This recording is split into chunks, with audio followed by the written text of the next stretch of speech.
Hi, this is Ram Gopal Verma. Please watch City Bollywood. Bollywood के latest updates जानने के लिए subscribe now city Bollywood YouTube channel. Modelling में luck try करना है। शॉर्ट सक्सेसफुल हो जाओगी। ब्यूटीफुल फेस और अमेजिंग बॉडी। फिल्म में रोमांस है, फिल्म में सेक्स है, फिल्म में क्राइम थ्रिलर है, लेकिन इसके अलावा और क्या क्या है? इसमें हीरो भी नहीं है, हीरोइंस है, लेकिन आगे कैसे कहानी बढ़ती है राम गोपाल जी खुद बताएंगे। राम गोपाल जी इस वक्त हमारे साथ है सिटी बॉलीवुड में। Welcome to city Bollywood. Ram ji, कहानी बहुत हटके है। पहली बार हम लेस्बियन स्टोरी देखेंगे और इसमें रोमांस है, और वो भी मतलब जोरदार टक्कर देने वाले हैं सारे हीरोज को।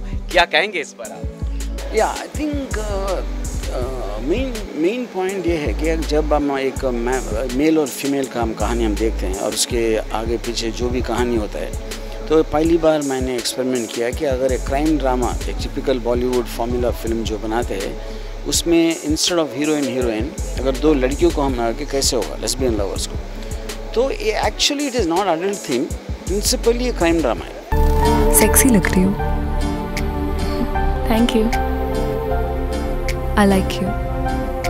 मैं मर्दों को ब्लेम नहीं करती, लेकिन वो किसिंग सीन्स है, जो इंटीमेट सीन्स है, मैं इसलिए मैंने लगाया कि क्योंकि अगर वो नहीं है तो it won't register there lesbians. हमको लगे कि वो लोग सिर्फ फ्रेंड्स हैं। एक पॉइंट है। दूसरा, एक आज तक मैं समझता हूँ वर्ल्ड हिस्ट्री में कभी रोमांटिक ड्यूट्स कोई किसी ने नहीं किया। वो एक अलगपन है डेंजरस में। आई लव यू रश्मि।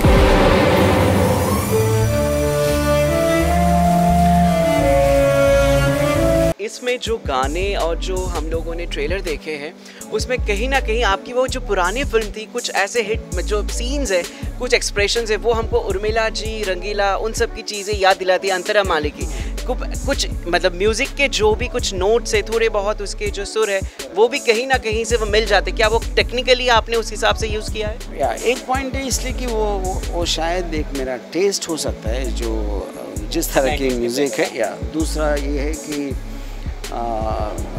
जो बीच में देखिए अप्सरा को बिकिनी में भागते हुए, तो शायद it is reminiscent of Urmila in Tanha Tanha song.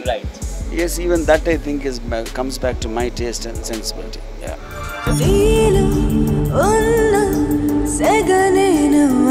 आगे चल के राम गोपाल जी हमें क्या इसी तरह के फिल्म्स हम लोग को गिफ्ट करते रहेंगे, या जैसे हम लोगों ने मतलब वो I'll keep jumping in genres because मैंने कभी एक ही टाइप का फिल्म मैंने कभी बनाया नहीं। I'll keep on changing that, yeah.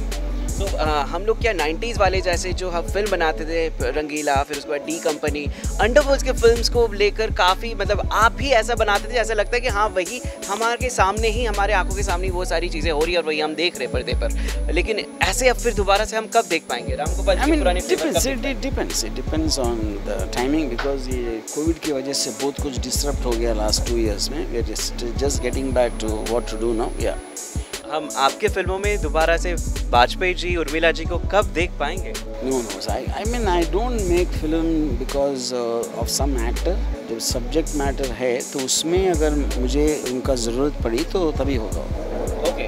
आगे चल के इस फिल्म को और या फिर आने वाले जो भी फिल्में हैं, बंगला में कुछ करने का कुछ इरादा है? बंगला में? Now because बंगला की मैं भाषा नहीं जानता हूँ बिल्कुल। I don't know a single words. I think that will be a deterrent, but I definitely would love to do something in Calcutta. Okay, thank you sir. और सिटी बॉलीवुड के दर्शकों के लिए आप क्या कहना चाहेंगे प्लीज इस तरह? आई थिंक डेंजरस को बहुत ही अलग किस्म का फिल्म है। अभी तक जाओ आपने देखी नहीं, इसलिए कि ये लेस्बियन का इशू के ऊपर है। इसमें एक क्राइम ड्रामा, उसमें सिर्फ लीड पर 2 लेस्बियंस है, तो उनका जो लव स्टोरी ये टाइप में जब बॉलीवुड का लव स्टोरीज में देखने में, I think that contrast will be very interesting. Yeah thank you and best wishes sir. और ऐसे ही एक्सक्लूसिव कंटेंट के लिए do like, share and subscribe city Bollywood. To know the Bollywood latest updates, subscribe now City Bollywood YouTube channel.